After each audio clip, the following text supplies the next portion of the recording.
and is about to enter the real world.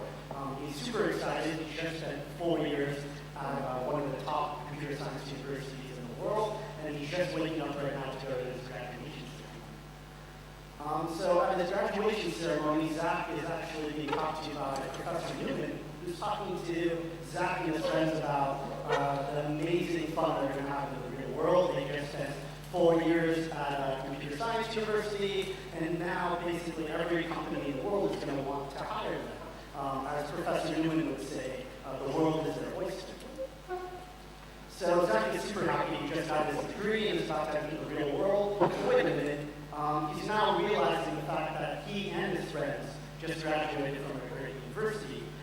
And not only did his friends graduate from there, but there are thousands of other people that just went to a computer science university that probably are just as good. So even though all these companies are looking to hire him, how is he going to differentiate himself from all of these other potential candidates? He didn't really get taught this in school. So my name is Danish. I live in the city of San Francisco, and I work for a t-shirt and sticker company called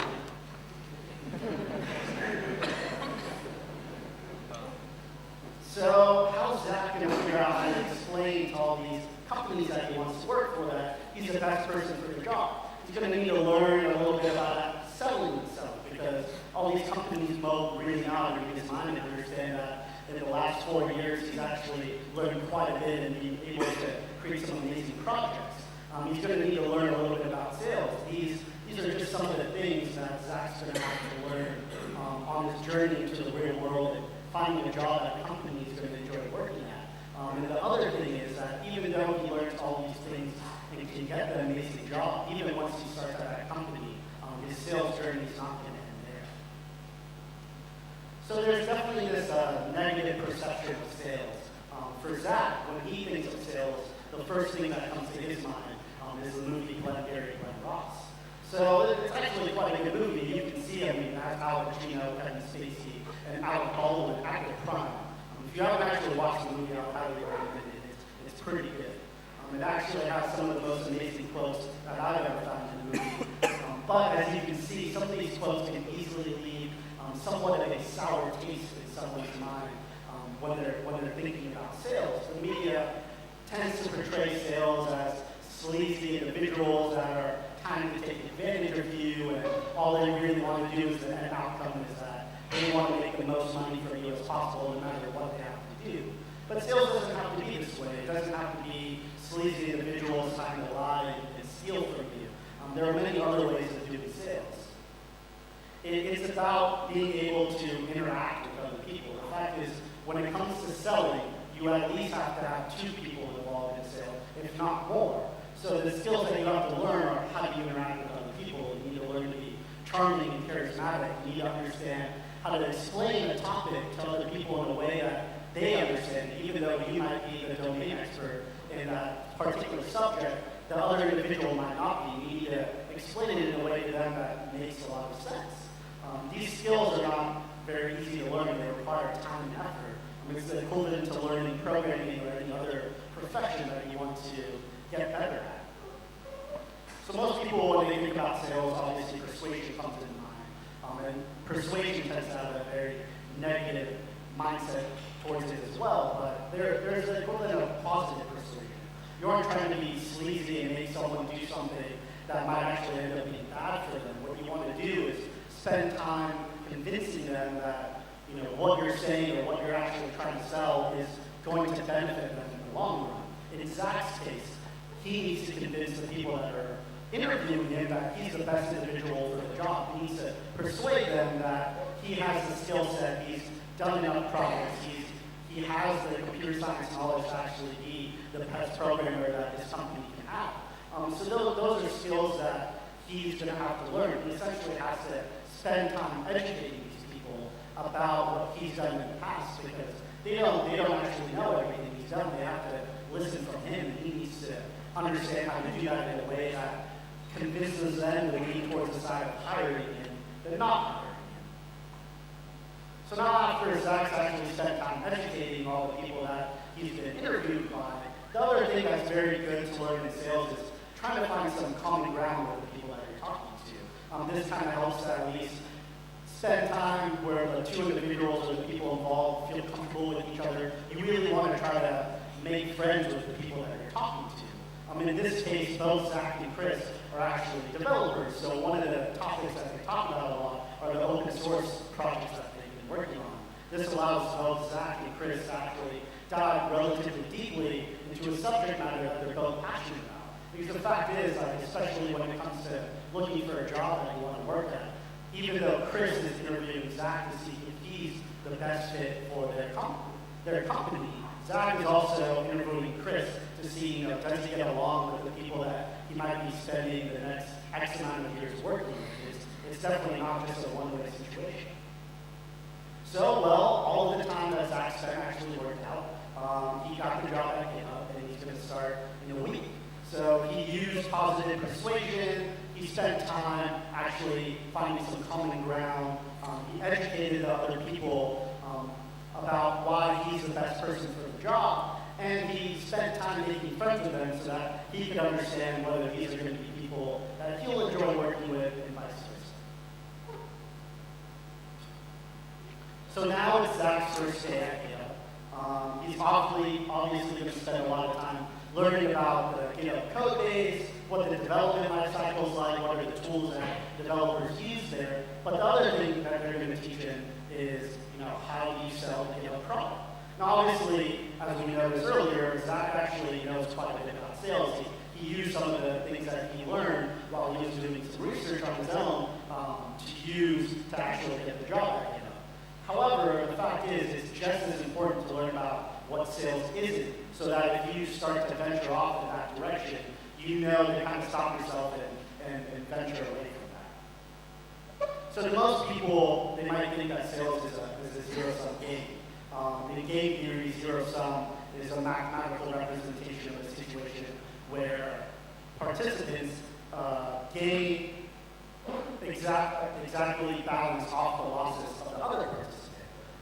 Typically, a zero-sum game is very strictly competitive, but sales doesn't have to actually be strictly competitive. It can be a non-zero-sum game, which means that depending upon the parties involved, it can either be competitive or non-competitive, depending upon how the individuals want to make it. The point of sales is you want to create an outcome where both individuals actually benefit. Because the fact is the relationship between the two parties, especially when it comes to a customer relationship, is way more important than trying to gain everything from that company up front. Because the fact is you don't know what's going to happen down the line. You want to have a good relationship with your customer, because if you're going to ask them for something later down the line, it's going to be a lot easier to do when you have a relationship and you make sure that the sale has gone in a way where both parties feel like they actually gain something from it. Obviously, that means you don't want to milk your customer for everything that they have, right? Because if you do that and they realize it,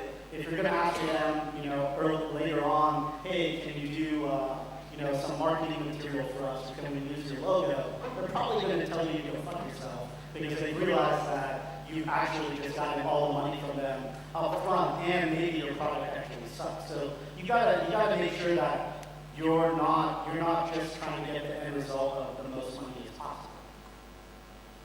The other very stereotypical perception of sales is that it's a one-man show, right? You think of these sales representatives that are just like working on their own, they're going to make this amazing sell, and they're going to get the commission out of it. But the fact is, in a lot of companies, especially one like GitHub, other individuals in the company are probably going to have to be involved. If you're selling a technical product, it's possible that you might want to bring a developer in on a sales discussion with you to actually dive into the technical details of the product, because they have the domain expertise about that, right? If you're working on trying to figure out what's going to be the best price for the customer, and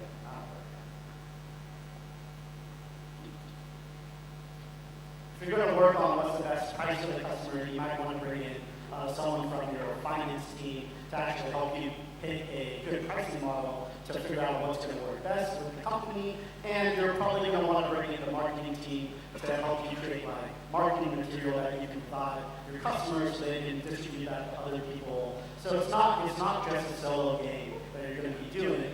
And then obviously, sales is not about tricking your customer, right? You don't want to lie, steal, cheat from them, you want to actually make sure that everything works out at the end for everyone. So Zach's learned that sales is not a zero-sum game. It's not about milking the customer. It's not a one-person show, and it's not about training us.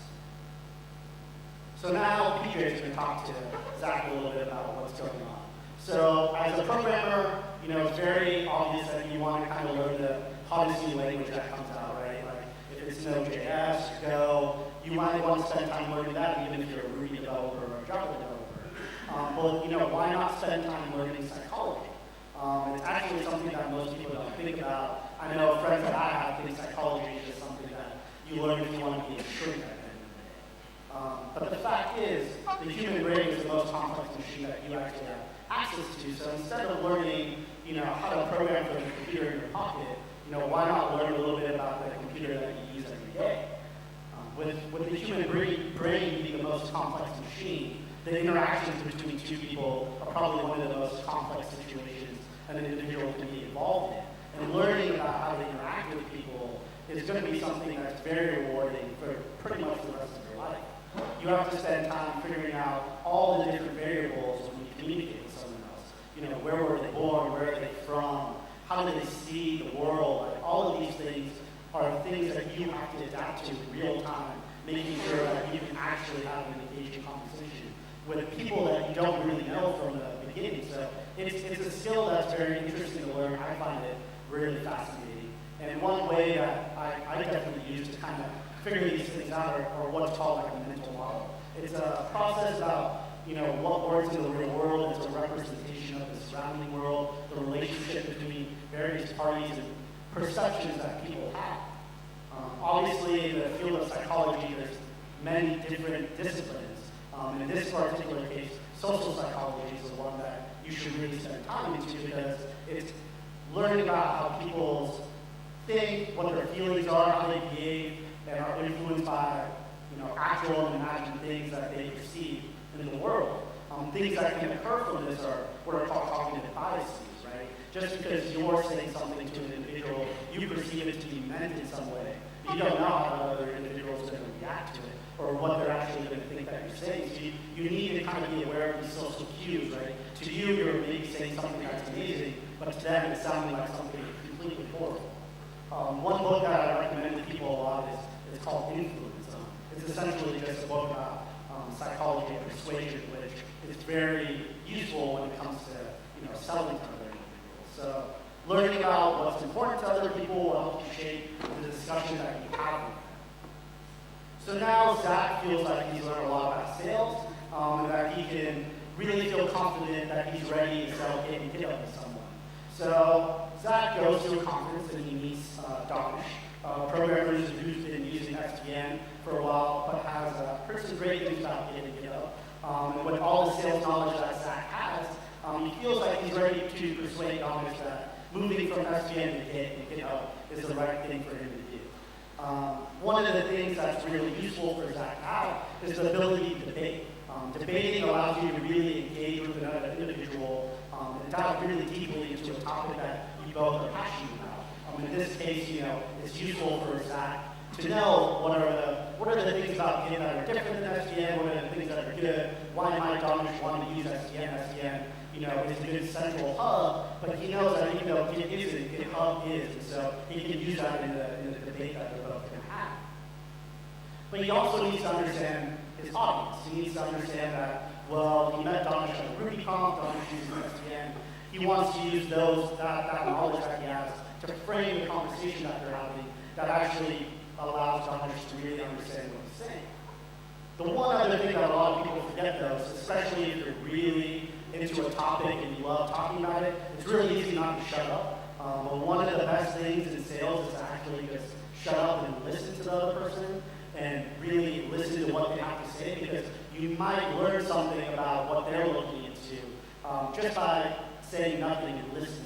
And then you can talk about the things that you realize that are important to the individual. In this case, there's a great feature of GitHub called the pull request, and to Zach, he understands that it's a great feature, but now listening to Danish, he can talk to him about what's the benefit of using pull requests and explain why it's a good thing for something like code review. The other thing that you have to learn is how to adapt in real time.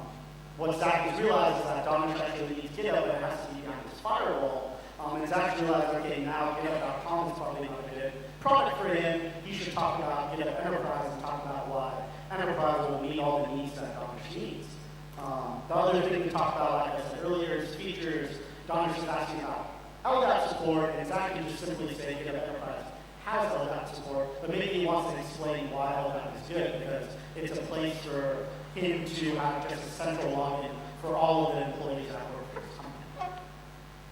The other thing that a lot of people forget is that sometimes when you're having a discussion and you're really passionate and you're talking about the company you work for, the thing that you do, someone might ask you about a topic that you don't know about, and you might feel compelled to still somewhat try to talk about it, but it's really better to just say you don't know, and you'll find that information out later.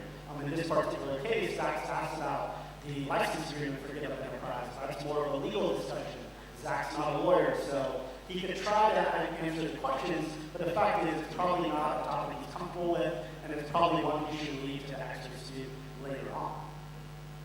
The other thing is that sales and marketing are actually heavily tied together. Without marketing, it's very difficult for someone to sell anything. You need to have things like one-pagers and materials that you can offer other people. And like I said before, it's always good to find common ground. Even though Zach has been debating with Danish this whole time, they've been kind of probably in somewhat of a heated discussion. It's always good to kind of mellow things out and just talk about something that they don't know about. They're at Ruby conference and just talking about Ruby might allow them to feel comfortable with each other and just get to know each other, because the fact is it's always about the relationship at the end of the day, making sure that both parties involved feel like they have a good relationship with one another, are going to benefit each other at the end of the day. So sales is definitely what some people would consider more of a meta job, right? You can listen to me talk about it, you can read the books that I recommend, but the fact is it's always going to be better for you to just go out there and just try to sell the product of the company that you work at. If you're a consultancy, try to sell the skills that you have and talk to people about why they should hire you to do your job. And the other thing to remember is that money is actually a good thing. It's not evil to ask people for money. And, that's definitely a perception I feel like a lot of people have of sales, that all it is about getting money from another person. But the fact is you need money to actually survive. You need money to have a company and to have other people to work with. So, don't think of asking for money as a bad thing. If someone's willing to give you money for your product or for your consultancy, consider that the best gesture possible about that. You have a great product, or that you have the skill set that these people need. Thanks for spending your time listening.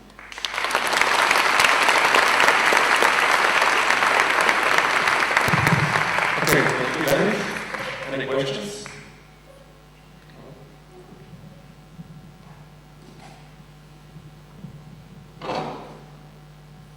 Hi, can you recommend an exercise that one could do so he's more comfortable when he gets to the occasion when he actually has to do the sale? Something you can do beforehand. It's not selling, but it's very helpful. Yeah, what we do at GitHub, when we hire salespeople, is that you have to sit down and sell to other people on the team. So that's something you do if you have a sales team currently and you're hiring developers and you want to teach them how to communicate with each other by conferences and stuff like that. What we do is developers that, if they're interested, they can always sit in with other salespeople, listen in on how they sell their product, and then have them sell to the sales team. So, essentially in your company, you're doing a mock sale, right? It's hey, sit down with the experts in the company and see if you can convince them why it's a good idea to buy your product. And then we kind of critique them based on that.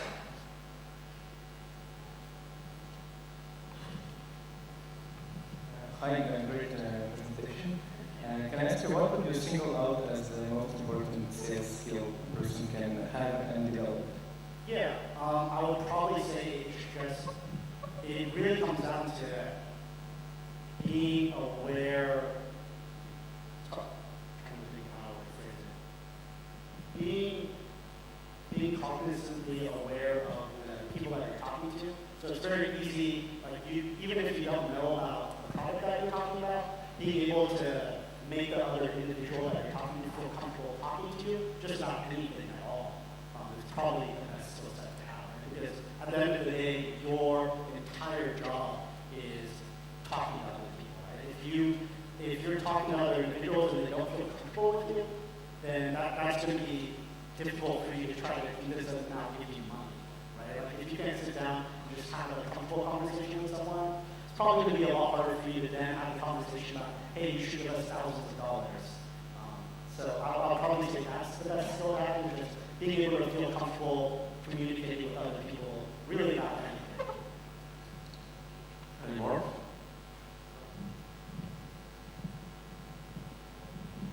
Hi. How do you actually motivate developers to do sales jobs? I am a sales manager in an IT company, and I wouldn't dream of letting developers out to do sales, because most probably they don't want to do it, and that's sort of fine with me.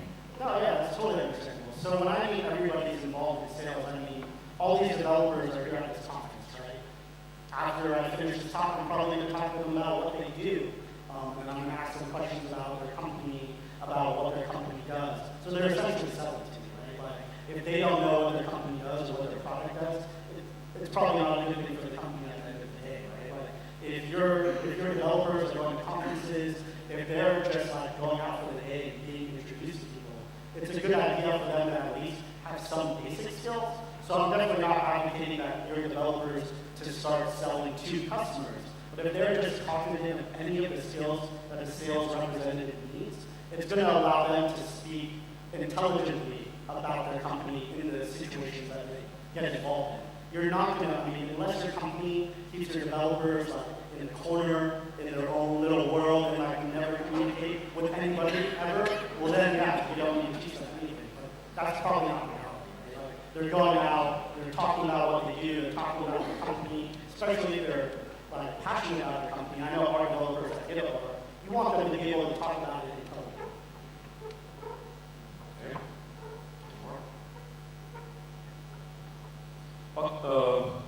Yeah, back row.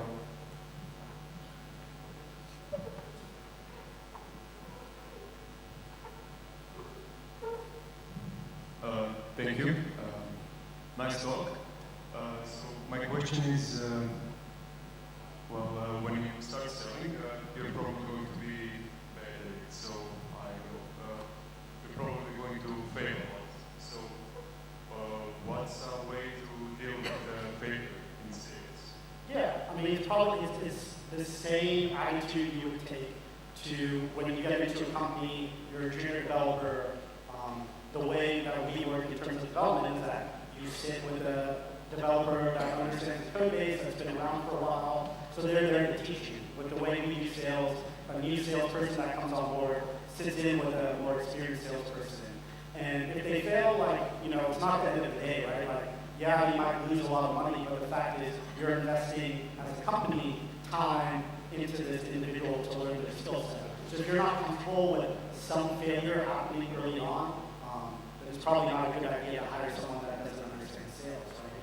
Just in the same vein as that, if you're not comfortable having junior developers, you don't have an onboarding process, a mentoring process in place, you're probably not going to hire junior developers. You're only going to hire people that understand the skill set from the get-go. I know at GitHub, in terms of our development way, in the early days, we only hired people that were really, really good because we didn't have the time or that we didn't put the effort into building a mentoring model. Now we do, so we invest in hiring people that aren't necessarily the best from the first day. That's the same approach that we take in sales as well. Okay, any more? Yeah.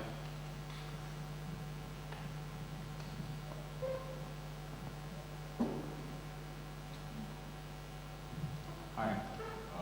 Okay, I have a question about market segmentation and this loopback. So, GitHub, it's a global product, and you have a really huge market, and you have the opportunity to segment this market.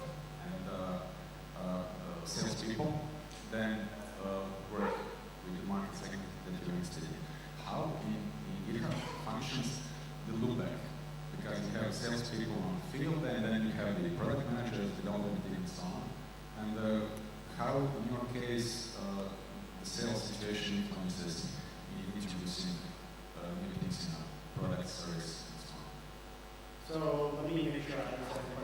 asking how do we like segment the sales team out into like certain markets? Yeah, so you have a product, and you have market segmentation, and you have market segments that you are interested in. And you have salespeople who get a lot of feedback from the customer during the sales process and so on. But this entire knowledge has to bubble up to the product managers and developers. You know, how? I got you. Yeah, definitely. So the way we do that, essentially we just have a customer feedback model.